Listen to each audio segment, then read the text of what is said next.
Yo, what is going on YouTube? It's your boy Dan, aka aDrive. Everybody guys, week 11 of the NPA. The Minnesota Vikavolts are taking on the Colorado Rapidash and coach MoonlightSwami, one of the top battlers in the league. Both myself and Swami are actually tied for the best record in the league at 7-2, and we are division rivals. This match has some pretty big implications in terms of the playoff race and just trying to determine who is going to get that bye heading into the playoffs. We both, like I said, are tied with the same record, so we definitely have an epic matchup about to go down. Hit that like button if you are excited for the Vikavolts. We've done really well this season coming into this match. We've got 3 games left, this one, then Gearhart next week, and then Nexus the following week there to round out the season. We didn't have a match last week because I had to reschedule with Gearhart due to some technical issues on his end, but we should be good to go from now on. We have the 3 matches left. We are sitting in a good spot to make playoffs, so that's my objective right now, is to make the playoffs. If we make the playoffs, anything could happen. So we're really close. Basically, it comes down to we got to win 1 of the next 3. 2 of the 3 guarantees it. 1 of the next 3 puts us in a pretty good spot to make playoffs. If we win all 3, we probably get the bye week. So a lot of good things going on there. But I went really in depth this week on the team builder. I broke down the team. We're bringing Barbarical for the first time this season. He's got a great team. He's a very good battler, very accomplished battler. He's got Sand, of course. I am bringing Hail. It's going to be very interesting. And that brings us to our question of the day. What is your favorite type of weather in Pokemon? Is it Sand, Hail? Is it Sun? All sorts of stuff in between, of course. Did I get them all? Is there another one? Rain. Yes, 4 different types of weather. What one is your favorite to use in competitive Pokemon? Let me know in the comment section below. And I'm going to get connected here with Swami. Like I said, check out the team builder, guys. Very in-depth. Minnesota Vikavolts shirts and hoodies are available in the description below, so grab those. You know, we'll probably keep them going for the end of the season, but I'm not sure after that. So definitely snag one while you still can. And I hope you guys enjoy this battle. Let me get connected here, and it should be a fun one. All right, guys, we are connected here with Swami, and we're going to let the battle begin and find out exactly what 6 Pokemon he's bringing. I think we're going to see the Mew, Tyranitar, and Excadrill. The other 3 are kind of up in the air. I think we'll see Volcarona or Rotom, as I mentioned in the team builder. And the last 2, there's really a lot of things he could bring. We could see Kecleon, we could see Weezing, a lot of different things. He's going to bring that Scyther. I was actually pretty worried about that thing. Does not bring the Weezing, though, brings the Scyther. So pretty offensive approach on his end. I had a feeling Scyther could be coming, if I'm being totally honest. And that was part of the reason why I made a decision towards the end there of my team building to take out Necrozma, because Scyther could be a big threat to my team. So in terms of leads here, getting up Stealth Rocks is incredibly important. My lead matchup with Crocodile matches up pretty well against everything except for maybe you know, Volcarona, and I could obviously threaten the Scyther with Rock Slide. I could knock off, I could set up my rocks. So I'm thinking Steve is still our best bet. If he leads Mew and tries to burn me, we still have the opportunity to kind of handle that thing. You know, so I'm going to stick to my plan here of leading with Steve, our Crocodile. He's probably a little surprised to see our Barbarical, but if he doesn't have Brick Break on his Scissor, or a Scyther, I'm sorry, I'm probably going to call it the wrong thing a bunch. If he doesn't have Brick Break on that thing, there's a chance that we could set up on it with Barbarical. So just a matter of getting that Aurora Veil up and trying to, you know, control the tempo of the match. But getting up Stealth Rocks is important. He's got 2 Pokemon that are 4 times weak to rocks in this match, which leads me to believe that either Mew has Defog or Excadrill has Rapid Spin. Maybe both. I wouldn't be surprised if he actually prepared with both, but we'll see what he's going to lead with here. I'm thinking it might be the Mew, but it's going to be Vicious, which is going to be the T-Tar, actually. So he's going to do a T-Tar lead here, trying to probably get up his own hazards. This gives me an opportunity to, first of all, get the Intimidate off, which is nice, and set up my Stealth Rocks, which is what I'm going to prioritize to do right now. And he could definitely have, you know, Ice Beam or some sort of coverage like that. He could have, like, Superpower or something. But to me, getting up my Stealth Rocks here is going to be pretty important. So I really want to just kind of kick things off here. I'm not going to over-predict things, you know, force him to defog or Rapid Spin later in the match. We're probably going to trade rocks here, but that's okay with me. And again, that would give the Excadrill a chance to Rapid Spin, but ultimately, like, I just want to, you know, try to get these hazards up. That'll really help out against some of his other Pokemon, and hopefully we can get some intel on this Tyranitar here, you know, as we kind of break through this match. This is going to be a tough one, though, guys. We have a pretty tough matchup just kind of off the bat, and he's got a pretty good team, so, and he's obviously a very competent battler. Now, he could be scared of an Earthquake here. Earthquake does do a good amount to Tyranitar, so it's not like we don't have an option. It's not like we can't just, like, click Earthquake. So we could go on the offensive here. He doesn't know. He could go Mew here if Mew is his defensive check. I wouldn't be too surprised to see that. But ultimately, to me, rocks are just super important in this match, especially now that I see both Volcarona and Scyther. He's going to switch out, so he doesn't want to take an Earthquake. Here comes Jeans, which is going to be the Mew. Actually, we're going to see the Mew right off the bat. So Mew comes in. We're going to get our rocks up here. And unfortunately, we won't be able to tell whether we're faster or not. But based on the composition of his team, I'm led to believe that this Mew is going to be a more defensive set, but we'll see if we see lefties here. And we are going to see leftovers. So we can start to make the guess that this thing might be a more defensive set. My play here is to knock off. He could go for the defog, he could set up rocks, he could try to burn us with a Will-O-Wisp. We do have the Lumberry though for this situation, so knockoff is my play. Knockoff is effective against everything on his team. Obviously doesn't do much to T-Tar, but having an opportunity to you know, wear that thing down could be really useful. So we're gonna get a big knockoff here. He's gonna get rid of his leftovers and do about a little over half, about 60%. We'll see if he Willows here. He's gonna defog, so he shows the defog right off the bat. Really trying to keep our hazards off the field. So now we know that that is a defogger. Now, we could go for the knockoff here and try to get the kill. It's close, whether it kills or not. I don't know if it is. He could soft-boiled. I have to actually run a quick calc here to see Crocodile versus Mew. It's going to be close. Maybe with Sandstorm damage it will. But am I better off knocking off, or am I better off going for an Earthquake here? Because it's very clear that he's more of a defensive set, like physically defensive, which is fine. And if he has no item, our better play is still knockoff if he has no item. So I'm gonna go for the knockoff here. If he wants to switch, that's fine. This may knock him out after the Sandstorm, but it is gonna just straight up knock him out. So that's actually really good. So Crook kills Mew with knockoff, and we get rid of the Mew right off the bat. He's not able to burn us, which is nice. I still have my Lumberry for the Volcarona. Obviously Volcarona can come in here, go for a Bug Buzz, which is pretty scary. I do have my Goodra though, which is pretty good. He could also go Scyther here, try to get some momentum going for a U-turn or something like that. Very difficult to deal with. I don't really have the best switch-ins to Scyther in my team. May need to go Barbarical a little earlier than I would like. You know, that could be kind of tricky. But we got rid of Mew. Now, the only downside to getting rid of Mew is that was one of the things that Barbarical could have set up on. That is one of the downsides. But here comes Buzzkill, and that is going to be the Volcarona. So we have a tough decision to make here. Bug Buzz does kill us here. Absolutely no doubt about that.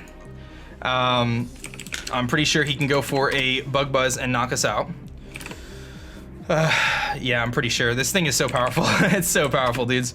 Yeah, Bug Buzz would definitely knock us out. I can make a switch into Goodra, which is a pretty obvious switch, I would say. Pretty obvious switch into Goodra, but it's really my best play, I would say, at this point in time. I don't think it's worth losing my Steve at this point, so I'm gonna make the very predictable switch into Slime Shady here. He apparently stays in since he didn't switch out. We might see a Will-O-Wisp here. We might see him Quiver Dance. He might try to set up on us. He's gonna go just straight up for a Bug Buzz here. So pretty standard play, playing it safe early, and you can see just how much that does. That did a lot, and we're gonna see Life Orb on this thing, which is really nice intel. And we saw Bug Buzz. So that's why I did so much. That Bug Buzz really doing a lot. We know he's faster than us. So I have a couple different plays here. I can go for a Draco Meteor and just try to hit something really hard. I can go for a Dragon Tail, predicting the switch. I can double out. I can also Rock Slide and just try to hit this thing for super effective damage here. To me, his switch is most likely, he probably goes Excadrill if he's really concerned about like a Draco Meteor here. But I think Rock Slide is probably still my best play, just playing it safe here. So I'm gonna go for the Rock Slide play and just kind of play it safe. He's gonna Quiver Dance, and as long as we hit this Rock Slide, man, this Volcarona is gonna be in some trouble, guys. We gotta hit this Rock Slide though, 90% accurate move. This should hopefully do some work here. We do hit it, and that should get rid of the Volcarona. So big Rock Slide play there, and that gets rid of the Volcarona. So he does not expect us to have the offensive moves there, but Goodra kills Volcarona with Rock Slide. And that is huge for us. We get rid of the sand, and we get rid of the Volcarona, which was a huge, huge threat. Here comes Unique, which is going to be that Haxorus. Now, what I can do is, like, he's Mold Breaker, so that's good to know. Now, I don't think he's gonna set up yet. I don't think he's gonna set up. I don't think he's gonna Dragon Dance. But at the same time, part of me really feels like it's in my best interest to actually go for the Draco Meteor and just try to kill him here. If he wants to Dragon Claw me, that's kind of a risky play, but it gives me an opportunity to go right into my Alolan Ninetales. If he does that, and I can fire off some Moon Blasts and get up the hail. So I kind of like that play. I don't really think, now that Volcarona is gone, I don't really need Slime Shady as much. So I'm gonna go for that Draco Meteor and see what he wants to do here. If he Dragon Dances, we're in a good situation. If he Dragon Claws and kills us, that's fine. I go right into my Ninetales. I know I'm faster. I can threaten him out with Moon Blast. He's gonna switch out, so we're gonna get a big Draco off on something, likely the T-Tar. Here comes the T-Tar, so he's gonna try to scout out our set a little bit here, which is fine by me. So we're gonna get a big Draco off on this and maybe get some intel on this thing set. He's gonna set the hail again, or I'm sorry, the sand again, and we're gonna find out kind of whether he's offensive or defensive T-Tar right now. But big Draco coming in here. Does about, does a solid chunk to him. Solid chunk to him. And we do take Sandstorm damage there. He doesn't show an item, which could be Choppel. I'm thinking I want to just go for the safe superpower here. Realistically, if he, I mean, I doubt he goes into Scyther, so I'm just gonna go for the safe superpower. I should be faster. And if he has Choppel, that's fine because that just makes things easier for Infernape later. He doesn't have his Mew anymore. He doesn't have his fighting resist except for Scyther. So, superpower is our play. He might expect it though, but that Draco did what we expect. He's actually got the Ice Punch. He is faster than us. We'll see if that knocks us out though, and it does. So, he gets a crit. Okay, so he could be, I actually didn't EV this thing to be faster. I don't know why, but that's okay. I don't know why I didn't do that. T-Tar kills Goodra with Ice Punch, but you know what, that's okay. We were able to put some pressure on there. T-Tar's in here, not a big deal. Goodra goes down. I have a couple options here. I think Steve is a really good option though, to get my hazards back up for the Scyther, because I think that Scyther could be very problematic for us. He could Ice Punch us, but I will get the Intimidate off on him, so that's pretty nice. And with the Intimidate, like his Ice Punch isn't gonna do a ton, I don't think. And we might be able to keep the hazards on the field. So I do think Steve is a good play here, and just going for Stealth Rocks. I think going for Stealth Rock here is good. And he might predict the Earthquake. I mean, I could make a really bold prediction here and Rock Slide for the Scyther. I mean, that would be a pretty epic prediction if I went for a Rock Slide and hit the Scyther right now. Do I think he would do that? I kind of want to make that play. Because he's gonna predict either an Earthquake or a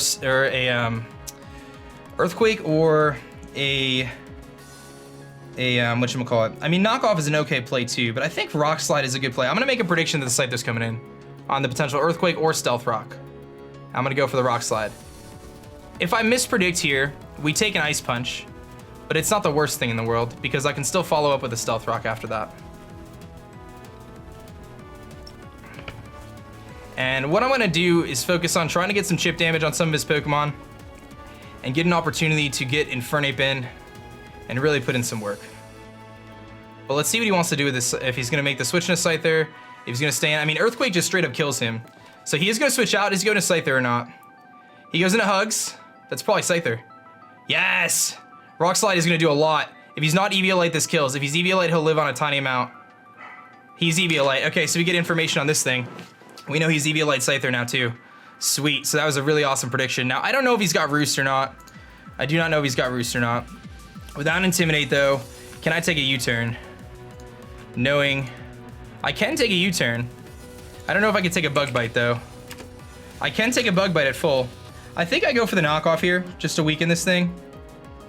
He could go for a Roost. And knockoff actually does kill, so I'm gonna go for the knockoff.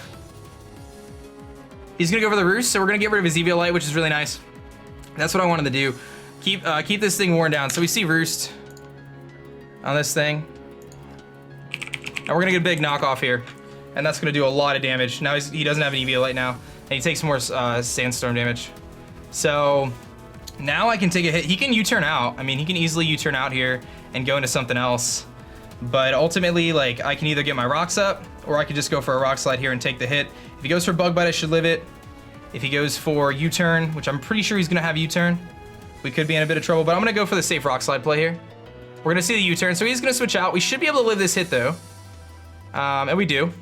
It's very nice. I do think I'm gonna save my Crocodile though, but we'll see what he goes into. This chip damage is gonna be really nice on anything he brings in here. The big concern, of course, being the Haxorus. If he brings Haxorus in, then I probably have to sacrifice off my, Ekrum's Unique. Is that the Haxorus? So that's the T-Tar. That's the Haxorus. So I probably have to sacrifice off my my Crook here because I cannot allow him to set up a Dragon Dance. We're gonna get the Rock Slide off, which is very nice. I cannot allow him to set up a Dragon Dance here. That's pretty crucial damage though.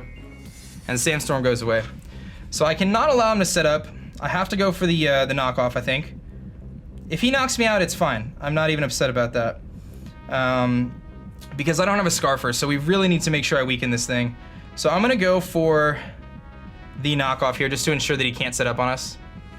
If he knocks me out, I'm okay with that at this point in time. Because I'm in a situation where Infernape can come in and click close combat and put in some work. So he's just gonna Earthquake himself. So that should knock us out though, I would imagine. And it does. Unfortunately, I do not know. So Haxorus kills Crook with EQ, and we just saw the Life Orb recoil. So that's really huge, because I was just gonna say I don't know whether or not he is, I don't know whether or not he's scarfed. So I have a couple options here. One option is going into Facepalm and setting up, probably not the best option. Rafiki comes in and clicks close combat and starts to really decimate his team, because I think I just go Rafiki here, because I don't think Haxorus lives a close combat. What he has to do is he basically has to sack off 2 Pokemon to get in his, yeah, I mean, I could just go Infernape here. Now that Scyther doesn't have his Eviolite anymore, close combat doesn't do a ton to it, but I'm faster than him. We saw that he had Roost, so pretty sure I can just put the pressure on with Rafiki here. And this will give us an opportunity to really weaken his team down. And basically what he needs to do is he needs to get the sand up ASAP. So I'm gonna click close combat here. He needs to go into T-Tar to get the sand up, but in doing so, he has to sack something off. So I don't know if he'll be Chople T-Tar, but we did weaken that thing a decent amount. But close combat's my play here to knock out the Haxorus. And if he switches into Scyther, that's fine, because I can make some predictions. He's gonna make the switch into Scyther. Yeah, he's gonna go into Hugs. I don't know if 2 close combats kills here, but it's gonna be darn close. Without the Eviolite, it should. That's looking like another close combat should pick up the kill. So I get to close combat again, which is nice, because we should be able to pick up the kill here. I don't even think I want to Flare Blitz. I think I want to just close combat. I guess it doesn't really matter. The only reason why I say I want to close combat is because if he goes T-Tar, that could be problematic. But we know he doesn't have an Eviolite anymore, so based on that damage, I feel pretty comfortable that the close combat will kill this time. So I'm just going to go double close combat here and further make him think that we're scarfed. And it does pick up the kill. That would have been really scary if it didn't, but I'll take it. Infernape kills Scyther with close combat. And now he basically needs to set up sand to allow Excadrill to come in and try to beat us with that. Here comes Vicious. Now the question is he Choppleberry? That is the question. Is he Choppleberry? Because if he's Choppleberry, we have to figure out whether we kill or not. Close combat, even if he's Chopple, we should kill. Yeah, even Chopple goes down. Is he scarfed? I don't think he's scarfed, right? I don't think I saw any information on his item yet. Does he even kill me if he's scarfed with anything? Choice Scarf. I mean, Stone Edge doesn't kill. We saw he had Ice Punch. He could very well be scarfed, but I don't think anything kills. I mean, Earthquake would be the one thing that can kill me, I think. Yeah, Earthquake would be the one thing that can kill me. Do I think he's potentially scarfed? That would be the one big misplay here, is if he was scarfed T-Tar. That would be the one big misplay, because if I lose Rafiki, we're in trouble. So I think my play here is actually to go into Meadow, because I can Dazzling Gleam the Haxorus. So I'm going to make this safe play and go into Meadow here. I don't want to risk a Scarf T-Tar, guys. It would be too risky. I don't know if I saw his item. I don't think I did. So I'm going to make the play into our Meadow here. He's got Rock Slide, okay. So we see Rock Slide. And that does a decent chunk, not too much. We're gonna take some damage here. I can go for a Leech Seed here, try to weaken him a little bit. If he switches, then we'll get a little bit more intel there. I think my play though is to Seed Flare. I could Dazzling Gleam, but I don't wanna allow the Excadrill in for free. And the damage on that would be huge. So I'm gonna Seed Flare. He's gonna stay in, Seed Flare connects. So he's definitely not Scarf, we know that. That's good to know. And that's gonna do a very sizable chunk to this thing. We get a Spit After Drop, not really a big deal. We'll see if he's probably gonna Ice Punch here. He's Weakness Policy. Weakness Policy. And he goes for the Rock Polish. It's okay, we have priority in Infernape. We have Infernape with priority, not anything to worry about. Not anything to worry about. It's okay, it's okay. We have Infernape with priority here. So now we have to decide what the least useful member of our team is gonna be. And to me, I think that is Facepalm. I think that's Facepalm, because Facepalm comes in, And basically what I need to do is I need to get Infernape in, but I cannot allow him to... I kind of want to keep Shaman around because Shaman could be useful for Excadrill. So I think we sack off Facepalm here. So that's what I'm going to do. I'm going to go right into Facepalm. I want to keep Shaman alive. And once we burn this thing's sand turns, we're in decent shape. But he's Rock Polish T-Tar. Okay, so we're going to go to Facepalm here. And we'll let him knock us out. He's going to go for the Ice Punch, which we resist. And we do have the Shuka Berry too, so don't forget that. We do have the Shuka Berry. So we could actually live this hit here. And the question is, do I go for the... how many turns of sand does he have left? Because I might be able to live this hit. Probably not because he's +2 though. Probably not because he's +2. He's got 2 turns of Sandstorm left. Does he kill us here at +2 with my Shuka? Probably does. I'm gonna assume he does. Let's take a look here. If he goes for Earthquake at +2, he might not have Earthquake though. He might not have Earthquake. It looks like Earthquake is close to knocking us out. I think I just go for the whatchamacallit, the Shell Smash, because he Shell Smashes, or we Shell Smash. We're definitely faster than T-Tar after a Shell Smash. We potentially live the Earthquake. We're at 109. How much time do I have? 109 out of 147. So we have 74 HP. So there's a decent chance we live the Earthquake, which does 70 to 82. There's a chance, and we're in an okay situation. I'm gonna go for the Shell Smash. He's got Rock Slide. He doesn't even have it. Can I live a Rock Slide? Ah, we can't live a Rock Slide. Okay, that's fine. No big deal. So T-Tar kills Barbaracle with the Rock Slide. So he doesn't even have it. So now we go to Rafiki here, and we get to click Mach Punch. The only issue that we have is if, well, we're not Scarf, so we're okay. And this is his last turn of sand, I think. Yeah. So we just click Mach Punch here.